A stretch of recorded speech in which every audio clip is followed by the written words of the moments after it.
Hi everyone, welcome to finance with family man. ఈరోజు మనం financial ప్లానింగ్లో ఒక 3 టిప్స్ గురించి డిస్కస్ చేద్దామండి. ఫ్యామిలీ ఫ్యూచర్ని సెట్ చేసుకోవాలంటే ఇలాంటి టిప్స్ అనేవి మస్ట్ ట్రై అని చెప్తాను నేను. ఫస్ట్ టిప్ వచ్చేసి మనీ గోల్ అనేది సెట్ చేసుకోవాలండి. ఒక గోల్ అనేది డెఫినెట్లీ ఫిక్స్ చేసుకోవాలి మనం. నేను ఫర్ ఎగ్జాంపుల్ ఒక బేబీ ఎడ్యుకేషన్కి అయి ఉండొచ్చు, లేకపోతే మీరు ఫ్యూచర్లో కారు కొనడానికో, ఇల్లు కొనడానికో డబ్బులు దాద్దాం అనుకుంటున్నారు అనుకోండి. అలా ఒక టార్గెట్ అనేది ఫిక్స్ చేసుకుంటే మనకి ఎన్ని సంవత్సరాల్లో ఎంత అమౌంట్ కావాలి అనేది ఒక ఐడియా వస్తుంది. ఫర్ ఎగ్జాంపుల్ మనకు 5 ఇయర్స్లో మంత్లీ ఒక 10,000 ఎఫ్డీలో పెట్టుకుందాం అనుకున్నా కూడా 6% బేసిక్ రిటర్న్స్ వస్తాయి. ఎఫ్డీ అనే కానీ మినిమం 6% అనేది మనం ఎక్స్పెక్ట్ చేయొచ్చు. ఆ ఇంట్రెస్ట్ అనేది పడ్డా కూడా మన టార్గెట్ ఆఫ్ అరౌండ్ 10 lakhs కావాలి అనే టార్గెట్ ఏదైతే ఉందో 5 ఇయర్స్లో ఫుల్ఫిల్ అవ్వాలి అనే టార్గెట్ తోటి మనం ఫుల్ఫిల్ చేసేసుకోవచ్చు. అదే మీరు బ్లైండ్గా 10,000 పెట్టుకుంటూ ఇదే ఎఫ్డీలో వెళ్ళారనుకోండి, 5 ఇయర్స్ తర్వాత చూసుకునేటప్పుడు మీకు 20 lakhs వస్తాయేమో అనే థాట్ ప్రాసెస్లో మనం వెళ్ళలేం కదా. మనం 10 lakhs అచీవ్ చేయగలం ఈ 6% రేట్ ఆఫ్ రిటర్న్స్తో చూసుకుంటే.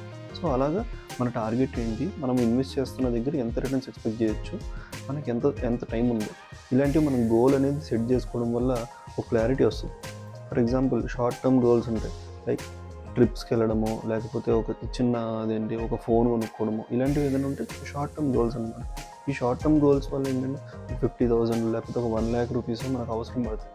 అలాంటి దానికి మనం మంత్లీ ఒక 5,000 లేకపోతే ఒక 6,000-7,000 అలా పెట్టుకుంటూ వెళ్తే ఒక 10 months లోపు మనం అనుకునే టార్గెట్ రీచ్ అయిపోతాం. సో అలాగా మనం గోల్ అనేది పెట్టుకొని దాని టార్గెట్ ఏంటి, మనకి ఎంత టైంలోపు కావాలి, ఇలాంటివి ఒక దగ్గర రాసుకోండి. అలాంటివి రాయడం వల్ల ఏంటంటే మన గోల్ అనేది ఎంతవరకు రీచ్ అయ్యాము అనేది మనకి ఎవ్రీ మంత్ మనం దాన్ని ట్రాక్ చేసుకోవచ్చు. లైక్ ఇదిగో మన గోల్కి ఇంకా ఇంత అమౌంట్ కావాలి, ఇదిగో ఇంత అమౌంట్ మనకి ఏదైనా అడిషనల్గా దొరికినా కూడా అమౌంట్, లైక్ ఏదైనా బోనస్ రావడం ఇలాంటిది ఏదైనా వచ్చిందనుకోండి, ఆ బోనస్ అమౌంట్ అనేది మనం అక్కడ దానికి షిఫ్ట్ చేసుకుంటే గోల్ అనేది తొందరగా రీచ్ అవుతాం మనం. సో అలాగా గోల్స్ అనేవి ఎప్పుడు రాసి పెట్టుకోండి. మనం ఎంత అచీవ్ చేసాము, ఎంతవరకు మనం టార్గెట్ రీచ్ అవ్వబోతున్నాము అనేది కూడా అప్డేట్ చేసుకోండి every month. Next second tip వచ్చేసి ప్రయారిటైజ్ చేసుకోవడం అండి. లైక్ ఇప్పుడు మనకు గోల్స్ అనేవి చాలా ఉంటాయి, ఎందుకంటే మనం సర్వైవ్ అవుతున్నామంటే there should be some goal కదా. ఆ గోల్ బేస్డే మనం మూవ్ అవ్వాలి ఫర్దర్గా. సో మనకి మల్టిపుల్ గోల్స్ ఉంటాయి. దాంట్లో ఫస్ట్ గోల్ నేను చెప్పగలిగేది ఏంటంటే ఎమర్జెన్సీ ఫండ్ అండి. Emergency fund should be A priority goal. అది ఫస్ట్ సెట్ చేసేసేయండి. తర్వాత మిగతా గోల్స్ అనేవి మన ఫండ్ రిలేటెడ్ లేకపోతే trips related, it might be anything. అలాగే మిగతా గోల్స్ అనేవి మీరు ప్రయారిటీస్ చేయండి. But first goal should be emergency fund. For example ఒక 75K శాలరీలో 5,000 మన ఎమర్జెన్సీ ఫండ్ ట్రాన్స్ఫర్ చేసుకున్న మిగతా 5,000 అనేది మిగతా గోల్స్కి స్ప్లిట్ చేయండి based on the priority levels. So అలా చేయడం వల్ల ఏంటంటే ఒక బ్యాలెన్స్ అనేది ఉంటుంది. మీ ఎమర్జెన్సీ ఫండ్ కూడా ఒక సైడ్ బిల్డ్ అవుతూ ఉంటుంది, ఇంకో సైడ్ మీ పర్సనల్ గోల్స్ ఏవైతే ఉన్నాయో వాటికి కూడా ఫండ్స్ అనేవి రెడీ అవుతూ ఉంటాయి, రైట్? సో అలాగ బ్యాలెన్స్ అనేది ఉండడం వల్ల మీరు ఎమర్జెన్సీ ఫండ్ అనేది అడ్జస్ట్ చేసుకుంటారు, మీ గోల్స్ కూడా ఫిక్స్ చేసుకుంటారు అన్నమాట. అలాగా మీరు మినిమం మీ ఎమర్జెన్సీ ఫండ్ అనేది ఒక 6 months శాలరీ అనేది అయితే ఫిక్స్ చేసుకునేటట్టుగా పెట్టుకుంటే మీరు ఆ సేఫ్టీ అనేది బిల్డ్ చేసేసుకుంటారు. తర్వాత మిగతా గోల్స్ అనేవి ఏమన్నా అచీవ్ చేసుకోవడానికి ఒక పీస్ ఆఫ్ మైండ్ అనేది ఉంటుంది అనమాట, రైట్? ఇంకా థర్డ్ టిప్ వచ్చేసి రివ్యూ చేయండి.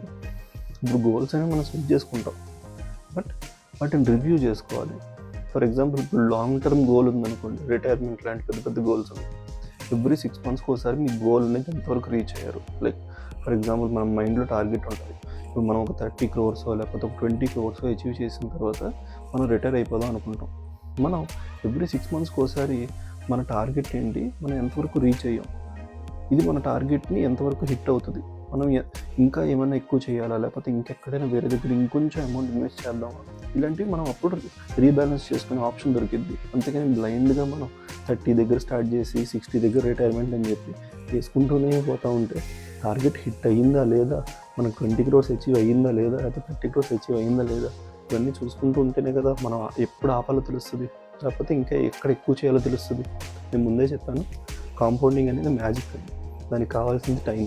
సో మనం ఎంత ఎర్లీగా దానికి మనీకి టైం ఇస్తే మనీ అంత ఎక్కువ రిటర్న్స్ మనకి ఇస్తుంది. సో ఎవ్రీ 6 monthsకి ఒకసారి లాంగ్ టర్మ్ గోల్స్ని రివ్యూ చేసుకోండి. అదే షార్ట్ టర్మ్ గోల్స్ ఉన్నాయనుకోండి, లైక్ ఒక 10 monthsలోనో లేకపోతే ఒక 1 yearలోనో, లైక్ ఫర్ ఎగ్జాంపుల్ ఇప్పుడు మనం మార్చ్ అయిపోయింది, ఏప్రిల్లో ఉన్నాం. డిసెంబర్లో మనం న్యూ ఇయర్కి ఎక్కడికి వెళ్దాం అనుకుంటున్నాం. సో మనకున్న ఈ పీరియడ్ ఆఫ్ టైంలో మనం ఒక 1 lakh పక్కకు పెట్టుకోవాలి అంటే మీరు మంత్లీ ఎంత పెట్టాలి? మినిమం 12,000 అన్న పక్కకు పెట్టుకోవాలి ఎవ్రీ మంత్. సో అలాగా ఆ చిన్న చిన్న గోల్స్ ఏవైతే ఉంటాయో ఎవ్రీ మంత్ రివ్యూ చేయండి. ఎవ్రీ మంత్ రివ్యూ చేయడం వల్ల మీకు డిసెంబర్ కల్లా 1 lakh రావాలి అంటే మీరు ఎంత అమౌంట్ వేసుకుంటూ పోవాలి. ఈవెన్ మీకు మధ్యలో ఏమైనా కొంచెం మిగిలిన అమౌంట్ మీ మంత్లీ శాలరీలో నుంచి కానీ ఇంటి ఖర్చుల్లో నుంచి కానీ ఏదైనా మిగిలితే దీనికి డైవర్ట్ చేసుకోవచ్చు. సో దట్ ఆ 1 lakh అనేది సేవ్ అయిపోతే అది పక్కకు వచ్చేస్తుంది. తర్వాత మిగతా సేవింగ్స్లోకి వేసుకోవచ్చు. ఎందుకంటే మీ గోల్ ఇది కాబట్టి, ఇది ప్రయారిటీ అనుకున్నప్పుడు దీని మీదనే మనం ఫుల్ ఫ్లెడ్జ్డ్గా టార్గెట్ పెట్టుకోవాలి. అలాగా రివ్యూ చేసుకుంటూ ఉండండి. ఈవెన్ ఇఫ్ మధ్యలో శాలరీ హైక్ లాంటివి ఏమైనా వచ్చినా కూడా సేవింగ్స్ని బూస్ట్ చేయండి, ఖర్చుల్ని బూస్ట్ చేయకండి. సేవింగ్స్ అనేవి బూస్ట్ అవ్వాలి. అలాగా మనం ఇయర్లీ ఫ్యామిలీ మెంబర్స్తో కూర్చొని ప్లాన్స్ చేసుకోండి. ఎందుకంటే మన బడ్జెటింగ్ అనేది ఇంట్లో ఫ్యామిలీకి కూడా తెలియాలి. అప్పుడే మనం టార్గెట్ అనేది ఫ్యామిలీతో కలిసి రీచ్ అవ్వగలుగుతాం. ఓకే, అలాగా మన టార్గెట్స్ అనేవి ట్వీక్ చేసుకుంటూ ప్రోగ్రెస్ అనేది ఎంతవరకు రీచ్ అయ్యామనేది తెలుసుకోవడం వల్ల చాలా బెటర్ రిజల్ట్స్ వస్తాయండి. Trust me. ఇవన్నీ కూడా ఒక పేపర్ మీద రాసుకోండి. దానివల్ల మీకు ఒక ఐడియా ఉంటుంది. ఓకే, ఇలా ప్లానింగ్ అనేది ఉంటే ఒక టెన్షన్ అనేది ఉందండి. ఫ్యూచర్ అనేది చాలా సేఫ్గా మనం అచీవ్ చేయొచ్చు.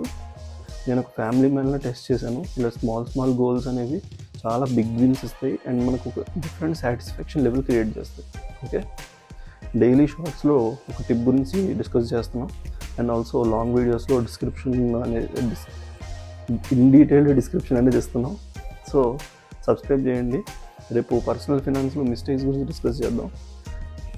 మనీ స్మార్ట్ ఉందాం, మనల్ని మన ఫ్యామిలీని సెక్యూర్ చేద్దాం. బాయ్.